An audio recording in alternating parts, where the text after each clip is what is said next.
ও আমার পিছনে তো পুলিশ, তাড়াতাড়ি পালাতে হবে। এই দাঁড়া দাঁড়া, তুই কোথায় যাচ্ছিস? চোরের বাচ্চা দাঁড়া, তোকে আজ আমি ছাড়বো না।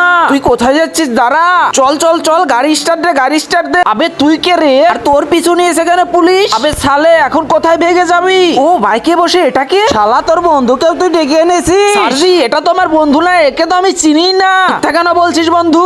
এ পুলিশ গাড়ি থেকে ভয় পাস না, বন্দুক বের করে গুলি মেরে দে। বে শালা, এটা তুই কি বলছিস? শালারা আমাদের উপরে গুলি চালানোর কথা বলছে, আজ আমি এদের গুলি করে মেরেই ফেলবো, তোদের ছাড়বো না। আচ্ছা, আর আমি কিছুই করিনি বন্ধু, আমি চলে যাচ্ছি। আর এরা যদি আমার উপর গুলি চালায় তাহলে তুই এদের গুলি মেরে শেষ করে দিবি।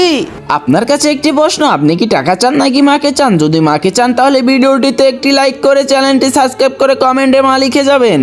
এখন আমি কি করবো? এই শালা তো আমাকে ফাঁসিয়ে দিয়ে চলে গেল। এখন আমি কি করব? ও কে যেন ফোন দিয়েছে, দেখি আমার ফোনটা বাহির করি। স্যার স্যার স্যার, এ তো বন্দুক বের করতেছে। আরে না না না, তোকে আমি ধরে নিয়ে যাব না রে। हाँ मम्मी 5 मिनट में आया।